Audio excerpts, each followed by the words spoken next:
Movie की शुरुआत में एक छोटे बच्चे को दिखाते हैं। यही इस मूवी का हीरो है और अभी अभी फ्रेश पैदा हुआ है। वो एक बबल जैसा दिखने वाले प्लास्टिक डोम के अंदर होता है। कारण ये है कि उसमें इम्यूनिटी बिल्कुल 0% होती है। पिछले 2 साल में ये शब्द आपने लगभग रोज सुना होगा। रोग से लड़ने के लिए शरीर में जो क्षमता होती है उसे इम्यूनिटी कहते हैं और ये पैदाइशी क्षमता होती है। जब हमें बुखार या कोई रोग होता है तो हमारा शरीर इस इम्यूनिटी की मदद से उस रोग के कीटाणु को खत्म कर देता है और हमें बचाता है। पर इस बच्चे में बिल्कुल भी इम्यूनिटी नहीं होती, इसलिए उसे एक प्लास्टिक डोम के अंदर रखा होता है ताकि उसे कोई भी कीटाणु अटैक न कर सके। गलती से भी उसके शरीर में अगर कोई बैक्टीरिया वायरस घुस गया तो उसकी बहुत बुरी हालत हो सकती है। तो उसे हमेशा इस सुरक्षा कवच के अंदर रखा जाता है। इस बच्चे का नाम है जिमी। कट करके दिखाते हैं कि जिमी अब 4 साल का हो गया है और अब पहली बार अपने घर आ रहा होता है। 4 साल तक वो शायद हॉस्पिटल में ही पल रहा था।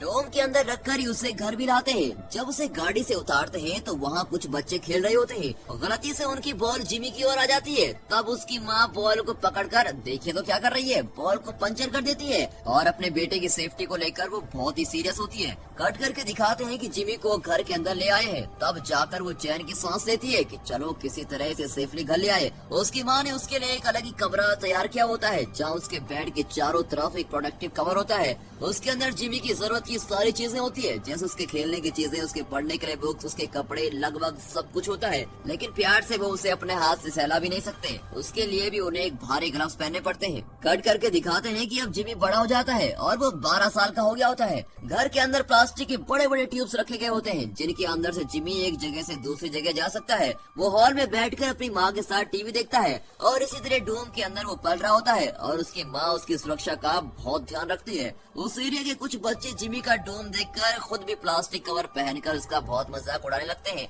बबल जैसे डोम की वजह से वो उसे बबल बॉय कहकर चिढ़ाते रहते हैं। अब जिमी की माँ गुस्सा होकर उन बच्चों पर पानी डाल देती है और वहाँ से उन्हें भगा देती है। कट करके दिखाते हैं कि जिमी की माँ उसे खाना देती है। खाना भी एक बड़ी ट्यूब जैसे रास्ते से उसे दिया जाता है। फिर वो ट्यूब का लिड बंद करके एक बटन दबाती है जिससे अंदर एक गैस फैलती है। ये गैस एक सैनिटाइजर होती है जिससे वो खाने पे लगे सारे बैक्टीरिया खत्म कर देता है। उसके बाद ही जिमी खाना शुरू करता है। अब इस डोम के अंदर वो कुछ और साल गुजारता है। कट करके दिखाते हैं कि अब वो 18 साल का जवान हो गया होता है। एक दिन वो मजे से गिटार बजाकर गाना सुन रहा होता है। अब कट करके दिखाते हैं कि उसी वक्त उसके पास वाले घर में एक नई फैमिली आती है। उनके घर में जिमी की उम्र वाली एक लड़की भी होती है और वही इस मूवी की हीरोइन क्लोई है। उसे देखकर अपने जिमी की तो नींद ही उड़ जाती है। उसका लव एट फर्स्ट साइट हो जाता है। वो रोज अपनी खिड़की से उसे देखने लगता है और इसी तरह वो एक दिन देख रहा होता है कि क्लोई अचानक से उसे मुड़कर देख लेती है। फिर क्या, वो वही करता है जो इस सिचुएशन में सभी लड़के करने लगते हैं। वो खिड़की साफ करने की एक्टिंग करने लगता है। इस लव स्टोरी के बीच एक दिन क्लोई अपने दोस्तों के साथ कार में अपने घर आती है। उसका एक दोस्त कहता है, हे क्लोई, तुम्हारा जो पड़ोसी है वो हमेशा एक कवर में बंद रहता है। उसे हम बबल बॉय कहते हैं क्योंकि वो एक बबल जैसी चीज के अंदर ही रहता है। वो घर से बाहर नहीं निकलता। लगता है वो अपने घर में पूरी जिंदगी काटेगा। एकदम डरपोक लड़का है। इतने में दूसरा कहता है, हाँ यार तूने बिल्कुल ठीक कहा। एक्चुअली वो इंसान ही नहीं है, वो एक एलियन है। इसलिए उसकी माँ उसे किसी और से मिलने जुलने ही नहीं देती। अपने दोस्तों की बातें सुनकर क्लोई जरा चिढ़ जाती है और कहती है, अरे चुप रहो यार, किसी की बीमारी का इस तरह मजाक नहीं उड़ाना चाहिए। क्या तुम नहीं जानते कि जन्म से उसके शरीर में इम्यूनिटी बिल्कुल नहीं है। एक भी कीटाणु अगर अंदर चला गया तो बेचारे की जान को खतरा हो सकता है। इसीलिए उसके पेरेंट्स उसे बहुत सेफली रखते हैं और तुम इडियट्स की तरह उसका मजाक उड़ा रहे हो। थोड़ा दिमाग से काम लिया करो। इस तरह वो उन्हें डांट कर घर के अंदर चली जाती है। अब कट करके दिखाते हैं कि क्लोई जिमी के बारे में सोच रही होती है। वो ये जानना चाहती है कि सारा दिन जिमी अपने डोम के अंदर बैठा रहता है और करता क्या होगा। जानने के लिए वो एक दिन जिमी के घर चली जाती है और दरवाजा खटखटाती है। कट करके दिखाते हैं कि जिमी के डैड दरवाजा खोलते हैं। वो कोई इंटरेस्टिंग सी किताब पढ़ रहे होते हैं और उनका ध्यान क्लोई की तरफ बिल्कुल नहीं जाता। दरवाजा खोलकर वो चले जाते हैं। अब क्लोई सीधे जिमी के कमरे में जाती है। वहाँ का माहौल देखकर वो तो हैरान रह जाती है कि ये सब कुछ है क्या। क्लोई को वहाँ देखकर जिमी भी चौंक जाता है क्योंकि वो पहली बार अपनी उम्र की किसी लड़की को देख रहा होता है। वो तो एकदम फ्रीज हो जाता है। लेकिन क्लोई जिमी को अजूबे की तरह नहीं देखती। वो जिमी को नॉर्मल लड़का मानती है और उसी तरह उसके साथ बिहेव करती है। दोनों बहुत मजे से बातें करते हैं और हंसी मजाक चल रही होती है। कुछ देर बाद क्लोई विदा लेती है और कहती है, तुमसे मिलकर मजा आया, तो फिर कल मिलेंगे। और ये कहकर वो चली जाती है। उसके जाने के बाद जिमी की माँ उसके डोम का कवर खूब क्लीन करती है और सैनिटाइजर से पूरा साफ करती है उसे इस बात का डर होता है कि क्लोई के मुंह से या नाक से निकले हुए कीटाणु इस पर न लग गए हो, और अगर लग गए हो तो वो जिमी को अटैक कर सकते हैं, इसीलिए वो उसको अच्छे से साफ कर रही होती है। अगले दिन क्लोई फिर वहाँ आती है और जिमी से खूब बातें करती है, दोनों बहुत घुल मिल जाते हैं। अब जिमी उसे गिटार बजाना भी सिखाता है। इसी तरह जिमी अपनी नई फ्रेंडशिप बहुत ही एंजॉय कर रहा होता है। एक दिन क्लोई जिमी के घर आती है और उसके साथ एक लड़का भी होता है। क्लोई उसे इंट्रोड्यूस करती है और जिमी से कहती है, ये मार्क है और एक बहुत ही बड़ा सिंगर है और मैं इसी से शादी करने वाली हूँ। बस ये सुनकर जिमी का तो दिल ही टूट जाता है, क्योंकि वो क्लोई से मिलने के बाद उससे बहुत प्यार करने लगा था, पर अब उसे किसी और के साथ देखकर वो बहुत ही दुखी हो जाता है। इतने में क्लोई कहती है, हम डिनर पर जा रहे हैं, मैं तुमसे बाद में मिलूंगी, ओके। अब ये कहकर क्लोई और मार्क चले जाते हैं। 2-3 दिन बाद क्लोई जिमी से मिलने फिर आती है और कहती है, मेरी शादी मार्क के साथ फिक्स हो गई है और 3 दिन बाद मेरी शादी है और वो भी नायग्रा फॉल्स में, तुम्हें भी जरूर आना पड़ेगा। ये सुनकर जिमी मायूस हो जाता है और उसे फ्रस्ट्रेशन होने लगती है और गुस्से में न जाने वो क्लोई को क्या क्या कह जाता है। क्लोई समझ नहीं पाती कि वो अचानक इस तरह क्यों बिहेव कर रहा है। उसके गुस्से की वजह को भी वो नहीं जानती और वो भी अपसेट होकर वहाँ से चली जाती है। उसके जाने के बाद जिमी उसे भूल नहीं पाता। तब वो हमारे फिल्मी हीरो की तरह फैसला करता है कि किसी भी तरह मैं उसकी शादी को रोक दूंगा, पर वो अपने डोम से बाहर तो निकल नहीं सकता। फिर वो क्लोई के पास और वो भी नायग्रा फॉल्स कैसे पहुंचेगा? और इतना ही नहीं, उसके तो कोई दोस्त भी नहीं होते जो उसकी मदद कर सके। पर जिमी बहुत ही इंटेलिजेंट होता है। वो एक ऐसा सूट डिजाइन करता है जिससे उसकी बॉडी को प्रोटेक्शन मिल सके और जिसे वो पहनकर घूम फिर सके। अब लड़की के चक्कर के कारण वो उसी रात वो सूट को तैयार कर लेता है और सुबह होते ही वो बिना किसी को बताए घर से निकल जाता है। उसके पेरेंट्स को पता चलता तो वो उसे बाहर जाने के लिए कभी अलाउ नहीं करते और इसी वजह से वो चुपचाप वहाँ से निकल जाता है। कट करके दिखाते हैं कि वो बाहर की दुनिया में पहली बार कदम रखने चला गया और उसका चेहरा और मन दोनों ही खिल जाते हैं। 18 साल से वो घर के अंदर ही बंद था और घर से बाहर निकलकर उसका खुशी का ठिकाना नहीं होता और इसी खुशी के साथ वो उस जगह से निकल जाता है। कट करके दिखाते हैं कि वो अपने घर से कुछ दूर एक बस स्टॉप पर पहुंच जाता है और वहाँ टिकट्स देने वाला आदमी से कहता है, मैं नायग्रा फॉल्स जाना चाहता हूँ, उसके लिए कहाँ से बस मिलेगी? वो आदमी कहता है, बस तो जरूर मिलेगी, पर तुम्हें वहाँ जाने के लिए $500 लगेंगे। अब जिमी कहता है, उतने पैसे तो नहीं है मेरे पास। वो आदमी चिढ़कर कहता है, पैसे के बिना कुछ नहीं हो सकता, बस में जाना है तो पैसे लाओ या फिर सड़क के बीच में जाकर खड़े जाओ, फिर तुम बस में चढ़ो या तुम पर बस चढ़े। इस तरह बेहुदा का जोक करके वो जिमी को वहाँ से जाने को कहता है। उस आदमी की बात सुनकर जिमी परेशान हो जाता है और मायूस होकर वहाँ से लौट रहा होता है। तभी एक बस उससे टकरा जाती है, पर उसका बबल कवर उसकी सुरक्षा कर लेता है और उसको बचा लेता है। उस बस से कुछ लड़के उतरते हैं और जिमी के पास आते हैं। वे शायद किसी टूर पे निकले हैं। पास आकर वे हैरान हो जाते हैं कि ये लड़का इसके अंदर कर क्या रहा है। जो भी हो, जिमी इस बड़े एक्सीडेंट से बच गया होता है और उसका बबल भी बिल्कुल ठीक था। इतना ही नहीं, अगर उसे कुछ होता तो बस के ड्राइवर को भी जेल हो जाती। और कुछ देर उनसे बात करने के बाद वो बताता है कि मैं अपनी गर्लफ्रेंड की शादी रोकने जा रहा हूँ और मुझे नायग्रा फॉल्स जाना है, क्या आप लोग मुझे वहाँ तक लिफ्ट दे सकते हैं? लड़के कहते हैं, अरे वाह, व्हाट अ कोइंसिडेंट, हम भी तो उसी ओर जा रहे हैं, हम तुम्हें वहाँ जरूर ले जाएंगे। जिमी बहुत ही खुश हो जाता है। फिर वे जिमी को अपने बस में लेके जाते हैं और बस के अंदर सब खुश हो जाते हैं और उन लोगों का नाच गाना चल रहा होता है। अब कट करके दिखाते हैं कि घर में जिमी की माँ उसके लिए नाश्ता लेकर आती है, पर जिमी को वहाँ न पाकर वो चिल्लाने लगती है और सारा घर सर पे उठा लेती है। कट करके फिर जिमी को दिखाते हैं जो उन लड़कों के साथ मजे में बस में जा रहा होता है। उस ग्रुप की एक लड़की से वो कहता है, हे तुम बहुत सुंदर हो, मेरे साथ चलोगी? ये सुनकर उस लड़की को अजीब लगता है और जिमी का कोई फ्रेंड नहीं होता और वो जानता ही नहीं कि दूसरों से कैसी बात करनी चाहिए। उसकी बात करने का तरीका उन लोगों को अजीब लगता है। वो लड़की अपने साथियों से कहती है कि ये लड़का मुझे ठीक नहीं लग रहा, ये मुझे अपने साथ चलने को कह रहा है। इस बात से चिढ़कर उस ग्रुप के लड़के जिमी को रास्ते में ही बस से उतार डालते हैं और उस रेगिस्तान जैसी जगह पर वो बेचारा अकेला पड़ा है। कट करके जिमी की मॉम को दिखाते हैं जो पुलिस को फोन करती है और बताती है कि मेरा बेटा लापता हो गया है, प्लीज उसे ढूंढ लीजिए। कट करके जिमी को दिखाते हैं उसकी समझ में नहीं आता कि उसकी किस गलती के कारण उन लोगों ने उसे बस से बाहर डाल दिया। अब बाहर की दुनिया का चाल चलन उसे बिल्कुल अजीब लगता है और बाहर की दुनिया वालों को उल्टा वो अजीब लग रहा होता है। वो उसी बस के रास्ते में चलने लगता है। तभी देखता है कि रास्ते में एक आदमी अपनी बाइक ठीक कर रहा होता है। जिमी उससे मदद मांगता है। इसे देखते ही वो आदमी डर जाता है और हाथ में एक चाकू लिए जिमी को धमकाता है और कहता है, कौन हो तुम? एलियन हो क्या? मुझे किडनैप करने आए हो? मेरे पास मत आना वरना चाकू से मार डालूंगा। कट करके दिखाते हैं कि बस के लोग एक जगह पर पहुंच जाते हैं। वे आर्कियोलॉजी के स्टूडेंट होते हैं और किसी रिसर्च ट्रिप पर आए हुए होते हैं। उस जगह पर वो कोई पुरानी इंस्क्रिप्शन को देख रहे होते हैं। उनका प्रोफेसर कहता है, देखो उस जमाने में लोग भगवान को इसी रूप में दर्शाते थे। उनके चारों ओर रोशनी का एक चक्र होता है और भगवान हमेशा उसी चक्र के अंदर होते हैं। ये सुनकर वे चौंक जाते हैं क्योंकि वे उसी रूप में अभी भी एक लड़के को देख कर आए थे। वे सोचते हैं तो भगवान ने ही हमसे लिफ्ट मांगी थी और अनजाने में हमने उसे मार मार कर बस से नीचे निकल दिया। अब कट करके दिखाते हैं कि जिमी उस आदमी को अपनी कहानी बता रहा होता है। वो आदमी जिमी की बातों पर अब विश्वास करने लगता है और पूछता है कि उसे कहाँ जाना है। जिमी कहता है मुझे नायग्रा फॉल्स जाना है। जिमी का डेस्टिनेशन सुनकर वो आदमी उसे लिफ्ट देने को तैयार हो जाता है और फिर कहता है मैं तुम्हें कुछ दूर तक लिफ्ट दे दूंगा। कट करके दिखाते हैं कि अब ये लॉस वेगस को क्रॉस कर रहे होते हैं और ये एक बहुत ही बड़ी सिटी है जहाँ जिमी उसे देखकर बहुत ही हैरान हो जाता है, क्योंकि वहाँ के लोग शराब और पार्टीज में बहुत ही इंजॉय कर रहे होते हैं। वो शहर कसिनोज और बार से भरा होता है। अगर पैसे हो तो वहाँ खूब इंजॉय हो सकता है, बिल्कुल अपने गोवा की तरह। उसके चेहरे पर इतनी हैरानी देखकर वो आदमी पूछता है क्या तुम पहली बार यहाँ आ रहे हो? अब तो तुम्हारे देखने के लिए बहुत सारी चीजें यही है, तुम यहाँ जरूर एंजॉय करोगे, चलो मैं तुम्हें शहर दिखाता हूँ। ऐसा कहकर वो जिमी को एक कसिनो में लेके जाता है और जिमी मजे से अंदर जाता है और बहुत सारे गेम्स खेलता है। तभी उसे ख्याल आता है कि 2 दिन में क्लोई की शादी है और उसे भूलकर मैं यहाँ बेकार में वक्त बर्बाद कर रहा हूँ। फिर वो उस आदमी के पास जाकर कहता है सर आप मुझे यहाँ से लेके चलिए, मुझे जल्द से जल्द नायग्रा फॉल जाना है। वो आदमी कहता है भाई थोड़ी देर रुक तो जाओ, अभी तो यहाँ है, मुझे एक और बार खेलने दो, जो हारा हूँ उसे जीतना भी तो है। पर जिमी को उसकी बातें समझ में नहीं आती। तभी वो वहाँ रखे एक बाइक को देखता है और वहाँ चल रहे किसी गेम के विनर के लिए वो बाइक रखी होती है। उस बाइक को जिमी उठा लेता है। कट करके दिखाते हैं कि जिमी के पेरेंट्स भी उसे ढूंढते हुए लॉस वेगस पहुँच जाते हैं। तभी ये बाइक वाला भी बाहर आकर जिमी को ढूंढने लगता है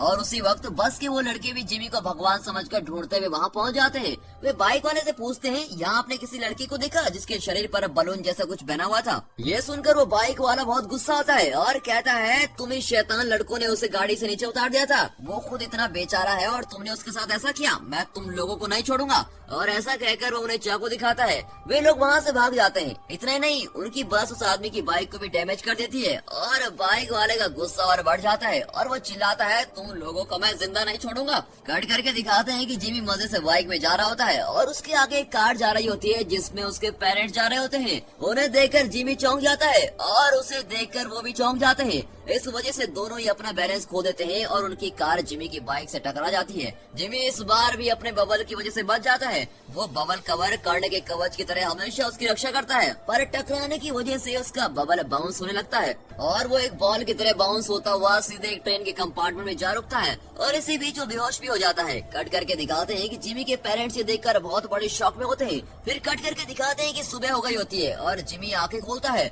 उसके सामने कई सारे जानवर और कुछ पुतले होते हैं। वहाँ कुछ लोग भी होते हैं जो देखने में अजीब लगते हैं। एक्चुअली वो किसी सर्कस में तमाशा दिखाने वाले लोग हैं। जिमी उनसे बातें करने लगता है। तभी वो ट्रेन अचानक रुकती है और उस फोर्स के कारण कंपार्टमेंट का दरवाजा खुल जाता है और जिमी ट्रेन से नीचे गिर जाता है। तब उसके सामने एक बौना खड़ा दिखता है। वो उस सर्कस का मालिक होता है। वो जिमी से कहता है तुम कौन है भाई और ये तुमने क्या पहन रखा है? क्या तुम बबल मैन हो? कोई बात नहीं, अब तुम मेरे पास पहुंच गए हो, मैं तुम्हें काम दे दूंगा। वो जिमी का तमाशा बनाकर पैसे कमाने की सोचता है, पर जिमी कहता है अरे तुम तो खुद बौने हो और तुम इस सर्कस कंपनी के मालिक हो। सुनकर बड़ा मजा आया। इस तरह वो उस बौने का मजाक उड़ाता है। इस पर बौने को बहुत गुस्सा आता है और वो जिमी के बबल पर चढ़कर उसको तोड़ने की कोशिश करता है, पर जिमी अंदर से उसे मुक्का मारता है और वो आदमी उड़ता हुआ सीधी दूसरी जगह गिरता है और बेहोश हो जाता है। फिर जिमी वहाँ से बच निकलता है। उसके पीछे पीछे सर्कस के कुछ लोग भी आ रहे होते हैं। एक्चुअली उन लोगों का मालिक देखने में तो छोटा सा लगता है, पर इन लोगों को वो बहुत पीटा करता है। वो बहुत ही गुस्से वाला होता है, इसीलिए वे लोग उससे छुटकारा पाना चाहते हैं। जब उन्होंने देखा कि जिमी ने उस आदमी को मार गिराया तो वे खुश होकर उसके साथ चलने का फैसला करते हैं, पर जिमी उन्हें समझाता है कि मैं उतना बड़ा आदमी नहीं हूँ जितना तुम लोग मुझे समझ रहे हो, और यही नहीं, मेरे साथ चलना तुम लोगों के लिए सेफ नहीं होगा।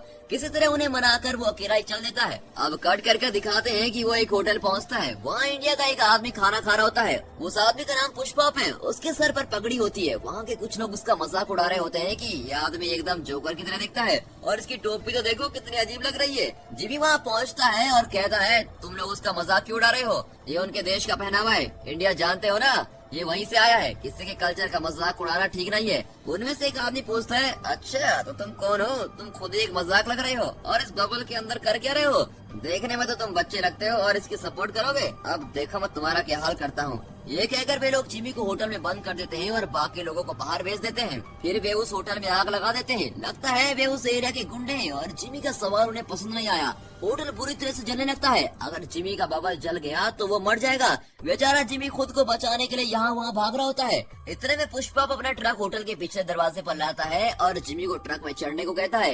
इस तरह वे दोनों वहाँ से बच निकलते हैं। कट करके दिखाते हैं कि जिमी के पेरेंट्स उस ट्रेन को चेस करते हैं जिसमें जिमी गिरा था और किसी तरह वे उस ट्रेन को पकड़ पकड़ लेते हैं और उस कंपार्टमेंट में जाकर ढूंढते हैं, पर वहाँ जिमी नहीं होता। फिर वे उस सर्कस के मालिक से पूछते हैं। वो कहता है मैं जानता हूँ वो कहाँ गया है और मैं आपको जरूर बताऊंगा, पर एक शर्त पर जाऊंगा, तुम मुझे भी वहाँ ले जाओगे। वो उनके साथ चलकर जिमी से बदला लेना चाहता था। कट करके दिखाते हैं कि जिमी और पुष्पा बातों में मस्त ट्रक में जा रहे होते हैं और जिमी अपनी पूरी कहानी उसको सुनाता है। उसे सुनते हुए पुष्पा गाड़ी चला रहा होता है। अचानक गाड़ी के सामने एक गाय आ जाती है, पर ब्रेक मारने से पहले ही वो गाड़ी के नीचे आ जाती है।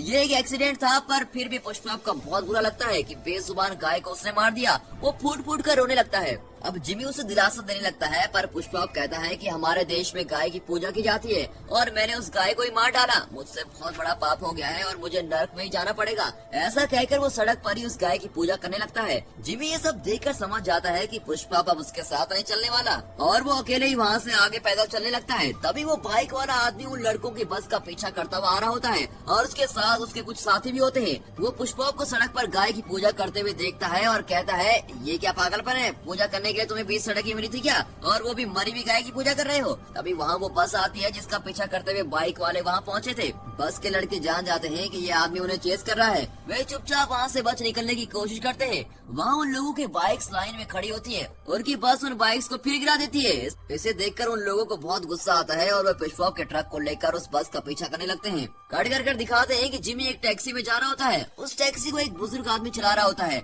और उसी के भरोसे जिमी नायग्रा फॉल्स जा रहा होता है। कट कर दिखाते हैं कि बाइक वाले पुष्पा के ट्रक में बस का पीछा कर रहे होते हैं। फिर दिखाते हैं कि जिमी के पेरेंट्स उस बोने को साथ लेकर जिमी को ढूंढ रहे होते हैं। अब जिमी एक होटल से खाना खरीदकर वापस आ रहा होता है। इतने में बस वाले लड़के आ जाते हैं और जिमी को देखकर वो उसके पैर पर गिरकर कहते हैं, हे भगवान, हम आपकी तलाश में थे, हम यहाँ आ गए हैं, हे भगवान हमारी बस में चढ़ जाए। वे जिमी को उठाकर अपनी बस में लेके जाते हैं और उससे पूछते हैं, ये कैसा गोला है जो आपने अपने शरीर में पहन रखा है, ये भारी होगा ना, इसे तोड़कर हम आपका वजन कम करते हैं, ये सेवा करने का मौका हमें जरूर दीजिए। और ये कहकर वो बबल को तोड़ने लगते हैं। तभी वहाँ सर्कस के लोग भी आ जाते हैं। जिमी ने उन्हें उनके मालिक से बचाया था, इसीलिए वे अब जिमी को उन लोगों से बचाने में लग जाते हैं। इसी वजह से दोनों ग्रुप में लड़ाई हो जाती है। सिचुएशन अब बहुत ही खराब हो गई होती है। कट करके क्लोई को दिखाते हैं जो टीवी न्यूज देख रही होती है। वो चैनल चेंज करती है, पर चैनल में बबल से रिलेटेड ऐड चल रहे होते हैं। जब भी कोई बबल का जिक्र होता है तो क्लोई को जिमी की याद आने लगती है। वो सोचती है, मुझे इस तरह नाराज होकर नहीं आना चाहिए था, वो हमेशा मेरे सपनों में क्यों आता है, लगता है मैं उससे बहुत मिस करने लगी हूँ। कट करके दिखाते हैं कि लड़कों और सर्कस वालों के झगड़े के बीच बाइक वाले भी वहाँ पहुँच जाते हैं और अब वे सब एक दूसरे से लड़ने लगते हैं। माहौल और भी खराब होने लगता है। इन लोगों के झगड़े के बीच जिमी उस टैक्सी में वहाँ से निकल जाता है। कट करके अगले दिन सुबह दिखाते हैं कि जिमी टैक्सी में सो गया होता है और टैक्सी अभी भी चल रही होती है। बुजुर्ग रात भर टैक्सी चला रहा था। इतना ही नहीं, वो अभी बड़ी खुशी से टैक्सी चला रहा होता है। उसकी तंदुरुस्ती देखकर जिमी हैरान रह जाता है और पूछता है, दादाजी इस उम्र में भी आप इतनी देर तक गाड़ी कैसे चला पाते हो, आप एकदम सुपर हो सच में। पर उसकी इस प्रशंसा का कोई जवाब नहीं मिलता। एक्चुअली बात ये होती है कि दादाजी आंखें खोलकर सो रहे होते हैं। उन्होंने यूं ही स्टीयरिंग पर हाथ रखे होते हैं और गाड़ी खुद चल रही होती है। ये जानकर जिमी चौंक जाता है और बुजुर्ग को कोसने लगता है, अरे दादाजी इस तरह पूरी रात गाड़ी चलाए थे क्या, मुझे मार डालोगे क्या। तभी आगे एक बोर्ड दिखता है जिस पर डेड एंड लिखा होता है और जिमी अचानक ब्रेक दबाता है और फोर्स की वजह से उस कार से उड़कर सीधे उस पोस्टर को फाड़ता हुआ दूसरी ओर गिरता है। लेकिन इस बार फिर से उसका बबल उसे बचा लेता है। फिर वो पास एक टेलीफोन बूथ से क्लोई को कॉल करता है, पर क्लोई के बजाय उसका बॉयफ्रेंड मार्क फोन उठाता है और पूछता है, कौन बोल रहा है। जिमी कहता है, मैं बबल बॉय बोल रहा हूँ। मार्क कहता है, ठीक है, पर तुम क्लोई को क्यों फोन कर रहे हो। अब जिमी कहते हैं, मैं उससे बहुत प्यार करता हूँ, ये बात मैं उसे बताना चाहता हूँ, इसीलिए मैंने कॉल किया है। जिमी बिना डरे उसे पूरी बात साफ साफ बता देता है। अब ये सुनकर मार्क को गुस्सा आता है और कहता है, अबे इतनी हिम्मत आ गई तुझमें, मैं क्लोई से शादी करने वाला हूँ और तुम हमारी शादी को रुकवाने आए हो। तुम मेरे बारे में नहीं जानते, अगर तुम यहाँ नजर आए तो तुम्हें जिंदा नहीं छोड़ूंगा। और तुम उसे शादी करके करोगे क्या तुम उसे खुश रख पाओगे, तुम उसे छू भी नहीं पाओगे, अपने बलून से बाहर निकलते ही तुम मर जाओगे, तुम में तो जरा भी इम्यूनिटी नहीं है और तुम शादी करके करोगे क्या, तुम्हारे बच्चे कैसे होंगे, प्रैक्टिकली सोचने की कोशिश करो, तुम जानते हो ना वो कभी नहीं होगा। मैं तुम्हें एक एडवाइस देता हूँ, तुम क्लोई को पूरी तरह से भूल जाओ और घर वापस लौट जाओ। इतना कहकर वो कॉल कट कर देता है। उसकी बात सुनकर अब जिमी सोचने लगता है कि मार्क बिल्कुल सही कह रहा था, मेरे प्यार सच्चा है, पर मुझे शादी, बाल बच्चे और फैमिली के बारे में सोचना नहीं चाहिए। इस रियलाइजेशन के बाद वो अपनी माँ को फोन करके अपना लोकेशन बताता है और कहता है, मुझे पिकअप करने के लिए आ जाओ। फिर वो बूथ से बाहर आकर बैठ जाता है और बहुत दुखी होता है। कुछ देर में उसके पेरेंट्स उस जगह पर आकर जिमी के पास पहुंच जाते हैं। उसकी माँ बहुत रोती है और कहती है, बेटा इस तरह बिन बताए घर से क्यों निकला है, ये दुनिया तुम्हारी तरह मासूम नहीं है, तुम यहाँ अकेले खुद को नहीं संभाल पाओगे, अगर तुम किसी मुसीबत में फंस गए तो हमारा क्या होता। अच्छा हुआ हमने तुम्हें ढूंढ निकाला, चलो बेटा अब घर चलते हैं। अब जिमी कार में बैठ जाता है, तभी उसकी माँ पास में एक दुकान के अंदर जाती है। जिमी की उदासी देखकर उसके पापा पूछते हैं, इतना मायूस होने की क्या बात है बेटा? जिमी कहता है, मैंने अपनी लाइफ में पहली बार एक लड़की को देखा और मैं चाहता हूँ कि वो पूरी लाइफ मेरे साथ रहे, पर मैं अपना सपना पूरा नहीं कर सकता क्योंकि मुझ में इम्यूनिटी तो है ही नहीं, और जब मैं खुद बबल से बाहर नहीं आ सकता तो उसको पूरी लाइफ कैसे खुश रख पाऊंगा। इस तरह वो अपने दिल की सच्चाई बता रहा होता है। उसके पापा कहते हैं, बेटा अगर इंसान कोई फैसला ले ले और उस फैसले पर डटा रहे तो इस दुनिया में कोई भी ताकत उसे रोक नहीं पाएगी। तुम खुद पे विश्वास रखो, तुम उस लड़की के साथ रहना चाहते हो ना, तो फिर हिम्मत से काम लो, तुम्हें कोई नहीं रोक पाएगा और तुम्हें कुछ भी नहीं होगा। इस तरह उसके पापा उसे खूब मोटिवेट करके वहाँ से चले जाते हैं। अब जिमी को अपने पर पूरा विश्वास होता है। उसकी माँ वापस आकर देखती है कि जिमी वहाँ होता ही नहीं। इतना ही नहीं, उसके पापा खुशी से हंस रहे होते हैं। कट कर दिखाते हैं कि जिमी तेजी से दौड़ रहा होता है, पर उसके ठीक पीछे कार में उसकी माँ चिल्लाती हुई आती है कि बेटा रुक जाओ, इस तरह हमें छोड़कर फिर से मत जाओ। तभी बस भी वहाँ आ जाती है और उसके अंदर से लड़के चिल्ला रहे होते हैं कि हे भगवान, आप कहाँ जा रहे हैं, प्लीज रुक जाइए। उनके पीछे बाइक वाले भी होते हैं जो अपने हिस्से का चिल्ला रहे होते हैं कि हम तुम्हें नहीं छोड़ेंगे, और इस तरह सभी उसका पीछा कर रहे होते हैं। तभी वहाँ एक छोटा सा एरोप्लेन आता है और उसे चलाने वाला और कोई नहीं, वही बुजुर्ग टैक्सी ड्राइवर होता है। लगता है एक्सीडेंट में वो बच गया था। सच में उसकी लाइफ लाइन बहुत स्ट्रॉन्ग है। तभी जिमी झट से उसकी प्लेन में चढ़ जाता है और दोनों वहाँ से उड़ जाते हैं। कट करके दिखाते हैं कि चर्च में क्लोई और मार्क शादी के लिए बिल्कुल तैयार खड़े होते हैं। कट करके दिखाते हैं कि जिमी और बुजुर्ग अब नायग्रा फॉल्स के ऊपर उड़ रहे होते हैं। वाटरफॉल को देखकर जिमी उछलने लगता है और कहता है, वाह, मेरी लाइफ में मैंने इतना खूबसूरत दृश्य कभी नहीं देखा। पर अचानक एरोप्लेन का पेट्रोल खत्म हो जाता है। अब जिमी बुजुर्ग को डांटता है कि प्लेन तो तुम लेकर आ गए, पर उसका पेट्रोल चेक क्यों नहीं किया तुमने? अब जिमी को टेंशन हो रही होती है कि वो अपनी खुशी में फिर से नाकाम होने वाला है। वो झट से उस नायग्रा फॉल्स में कूद जाता है, लेकिन वो डूबता नहीं। हमेशा की तरह उसका बबल कवर उसको बचा लेता है, क्योंकि बबल के अंदर हवा भरी होती है और इस वजह से वो तैरने लगता है और किसी तरह किनारे पहुंच जाता है। पानी से निकलकर वो चर्च की ओर जाने लगता है। कट करके चर्च के अंदर दिखाते हैं, क्रिश्चियन शादी में रिवाज होता है कि शादी से पहले दूल्हा और दुल्हन की मर्जी पूछी जाती है। दोनों की मंजूरी के बाद पादरी उन्हें हस्बैंड और वाइफ डिक्लेयर करता है और उन्हें एक दूसरे को किस करने को कहता है। तभी जाकर शादी पूरी होती है। तो यहाँ पादरी मार्क से पूछती है कि क्या तुम क्लोई से शादी करने को तैयार हो? मार्क कहता है, मैं तो कब से तैयार खड़ा हूँ। फिर वो क्लोई से पूछती है, क्या तुम मार्क से शादी करने को तैयार हो? वो झट से हाँ नहीं करती, वो किसी सोच में खोई भी होती है। जिमी उसके दिल के किसी कोने में जरूर था और शायद इस वक्त उसी की याद उसे सता रही थी। वो पादरी को कोई जवाब नहीं देती। वो कंफ्यूजन में होती है कि उसे हाँ करनी चाहिए कि ना। इतने में अचानक जिमी वहाँ पहुँच जाता है और उसे देखकर क्लोई का चेहरा एकदम से खिल जाता है। जिमी के लिए उसके दिल में प्यार था, पर इस वक्त तक वो उसे समझ नहीं पाई थी।